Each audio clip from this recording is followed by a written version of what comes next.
আমার বরাত দিয়ে 5-7 বছর আগের কিছু কথা এই হঠাৎ করে সামনে আসছে। এই কথাগুলো অনেকেও বলে, আমিও কিছুটা বলেছি। এটা আত্মসমালোচনাই করি, যেটা এত বড় একটা প্রতিষ্ঠানের জন্য আমার আরো হিসাব করে কথা বলা উচিত ছিল, দায়িত্বশীল আরো আচরণ করা উচিত ছিল। তো এইটার জন্য আমাকে তপনদা ফোন করলো, এই শিমুল তুমি এটা বলছো নাকি? আমি বললাম আমি তো বলেছি মনে হয়, কারণ অনেক জায়গায় বলতাম ঈদের 5-7 বছর আগে। তোমার কাছ থেকে তো আমি এটা আশা করি না ভাই। জাস্ট আর কিছু বললো না। গত কয়েকদিন আগে পিন্টুদার সাথে আমার দেখা হয়েছিল। এটার জন্য আমি মনে করি খতিব জাহিদ মুকুল, জহুরুল ইসলাম বিশু এবং বেবি ভাই অনেকগুলো কন্ট্রাডিকশন সলভ করেছে। আমরা বাংলাদেশকে একটা বাসুবুদ্ধি নিরাপদ বাংলাদেশ করতে চাই। এই যত মানুষ এখানে কর্মহীন রয়েছে তাদের কর্মসংস্থান না করলে আমরা কেউই নিরাপদ থাকবো না। বাংলাদেশের অমিত সম্ভাবনা রয়েছে। এই বাংলাদেশ যেটা এই হাতের মুঠোতে যে দেশটা দেখতে পাই, সে দেশটা ছিল পৃথিবীর মধ্যে, শুধু বেঙ্গলের মধ্যে না, ভারত উপমহাদেশের মধ্যে না। বেঙ্গল প্রেসিডেন্সি ছিল পৃথিবীতে শৌর্যে, বীর্যে, অর্থনীতিতে, সংস্কৃতিতে প্রথম না হয় চ্যাম্পিয়ন হতেন।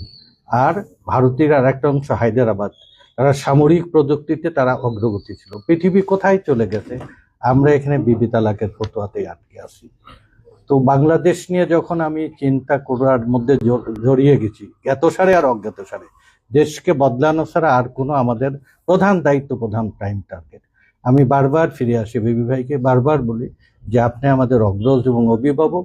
এই সব জঞ্জালগুলো পরিষ্কার করে আমরা এখানে নিরাপদ করি এবং বাংলাদেশকেও নিরাপদ করা। এই বাংলাদেশকে নিরাপদ করার জন্য এই প্রতিষ্ঠান যেটা কাকা রেখে গেছে, সেই প্রতিষ্ঠানের সাথে আমাদের আর কারোই কোনো বিবাদ থাকার কোনো কারণ নেই। এই প্রতিষ্ঠান নির্বিঘ্নে চলুক, এই প্রতিষ্ঠান অগ্রগতি করুক, যেটা আজকে আঞ্চলিক প্রতিষ্ঠান থেকে আজকে গ্লোবাল পর্যায়ে গেছে। আজকে সেই প্রতিষ্ঠানের মাধ্যমে আমরা সবাই মানুষের কল্যাণ করি। আর আমাদের সাথে ছোটখাটো কোনো ভুল বুঝাবুঝি থাকলেও সেটাকে আমরা যেন, আর এটা আমি বলছি যে অনেস্টলি আমি একবার ভিতর থেকে আসছে। আমি একসময় একটা বিপ্লব বা রক্তাক্ত পথে অনেক দিন চলেছি। এই 50 বছর পরে আমি সোল সার্চ করে দেখেছি, অনেস্টলি যে কাজগুলো অমীমাংসিত থাকে, কারো যদি মানুষের মনে ব্যথা দিলে, ক্ষতি করলে, আমার হাতে প্রাণ সংহারের শত শত সম্ভাবনা ছিল। আমি 50 বছর পর আমি সোল সার্চ করছি, সত্যি আমার হাতে কারো এমন কোনো ক্ষতি হয়নি যেটা অমার্জনীয় এবং মাপ না পাবার। তা আমারও যদি কিছু ভুল হয় সেটা আমি আত্মসমালোচনা করি।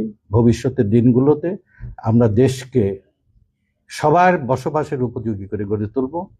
এই কাজে আমাদের অগ্রজ এবং পথ পথিকৃৎ শ্যামসুন্দর চৌধুরী, তার আমি শান্তি কামনা করছি।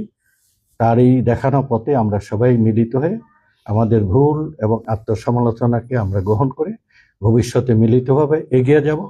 সেইখানে বেবি ভাই আমাদের অগ্রজ হিসেবে নেতৃত্ব দেবেন। সবার জন্য নিরাপদ একটি দেশ আমরা চাই। ধন্যবাদ। আমি এই স্মরণ সভার আয়োজকদের কৃতজ্ঞতা জ্ঞাপন করছি। খোদা হাফেজ। বাংলাদেশ জিন্দাবাদ।